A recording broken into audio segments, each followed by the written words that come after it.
good morning, good evening, whatever it is, wherever you are, YouTube. A lovely day here in Milton Keynes and Buckinghamshire, and as you can see from the bare trees, we're getting to the point of the year where winter is upon us. It's a week away from being December, and it's getting to that time of year. So, as with most people, bikes are going away. So, I've not shot a motovlog for a while, so rather than a real out and out vlog, just sort of do a little lowdown on what to do with your bike over winter and how to go around storing it in a way that's going to be beneficial for the bike. Now, there is an entire war and peace that people could say about this, and everyone's got their own preferences. It's sometimes really hard to find decent advice. So, really, it comes down to this. This is what's worked for me. I'm not going to say it's the only way or the best way. This is just what I've always done. And I've never ever had a problem with gummed up carbs, flat batteries, anything like that. So basically it's just a few things you need to do. And according to what sort of equipment you've got will dictate which of these you do. But for me, the first thing to consider is work from the ground upwards. And the very first job is to wash the bike. You don't want to put a dirty bike away. Even after a rainstorm, there's still more salt you'd realise on the roads, and you don't want it in there corroding things. That's where things corrode, things seize. To give the bike a good wash. Follow that up with lubing the chain as well. Make sure you've got plenty of lube in there. Make sure the bike's dry before you lube the chain, because the last thing in the world you want to do is effectively seal any moisture in. So make sure the bike's nice and dry. Leave it stand for a couple of hours. Give the chain a good lube, even the next day is fine. And if you've got paddock stands, put it up on paddock stands front and rear. If you haven't, or you've only got, for example, a rear paddock stand, your bike has a centre stand, put it on the centre stand. Basically what you're aiming to do is take weight off the wheels. And that's not for the wheels and forks so much, it's actually for the tyres. So by putting it on a paddock stand, front and rear, obviously both tyres are in the air. You're not going to get any flat spots from weight sitting on them. If you park a bike in one position for a very long period of time, the tyre can actually flatten off, which of course is something you don't want to happen.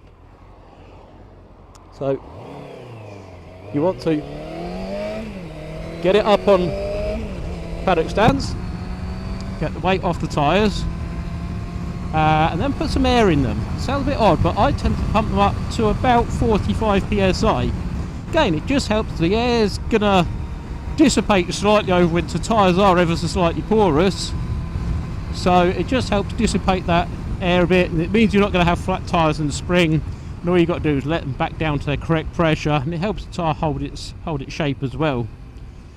Then going upwards, top the oil up, make sure you've got plenty of oil in it.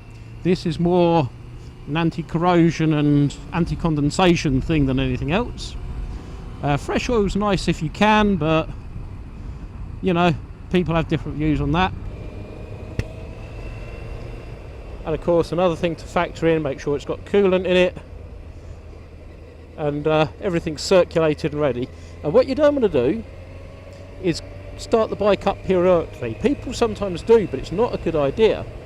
The reason I say it's not a good idea is with the bike just ticking over, it will never get warm. It simply won't. It might show some temperature on the temperature gauge, but if you measure the oil temperature, you'll find that it's very, very low. And that can cause condensation to build up in the oil. You'll notice condensation underneath the oil filler cap. There's just a whole world of things you don't want to happen. You get wetness build up inside the exhaust, which can help rot that out. Just a bad plan in general. So don't start the engine over winter. The next thing you want to think about is your battery. And if you've got access to power, and you've got a battery tender, plug it in and leave it plugged in. Something like an Optimate or an Oxford Optimizer is designed to be left permanently plugged in all the time. It's not going to give you a problem. You plug it in, it maintains your battery, keeps it topped up. If you don't, take the battery off, but don't put it directly onto a concrete floor. It's not good for them. It helps suck temperature out the battery. It can cause condensation to build up, and there's all sorts of reasons it's not very good for a battery to leave it on the floor. Put it on a block of wood or something like that, as long as it's stable and can't tip over. And then just before your first ride, put it on to charge a day or two before, and it should last 3-4 months without a problem. But don't allow it to go completely flat, because once the lead acid battery's been flattened, it's pretty much dead. So not a good plan to let it go flat. And the other one, take your bike out and go and fill the tank up, brim it full of super unleaded. It's got no ethanol in it. With no air gap in the tank, it's less likely to go off, and of course you can't build up any condensation in it either. So that's a good practice as well. That's all I've done. I don't tend to let the carbs dry out because I think that's counterproductive in a lot of ways. Some people turn the fuel tap off, then run the bike till the carb's empty. Actually, in my opinion, that's not a good way of doing things, because it can actually cause gum and varnish to build up on the carb seals, because they're designed to be left wet. They're designed to be in fuel. So yeah, follow those few simple steps. The other thing, just leave yourself a post-it note with what you've got to do when you ride it first time in spring again. So leave yourself a post-it note saying, check tyre pressures, put battery on, etc, etc, etc, just as a mental reminder of what you need to be considering in order to ride your bike again. Things like cars that aren't looking where they're going. But yeah, follow those simple steps. That's all I've ever done. I don't worry about fuel stabilisers. I mean, we're nearly in December now, and I'm probably going to be riding again by March or April, and frankly 4 months, contrary to what some people have you believe, really isn't enough time for fuel in a well-sealed tank to go off in any meaningful way. So I don't mess too much.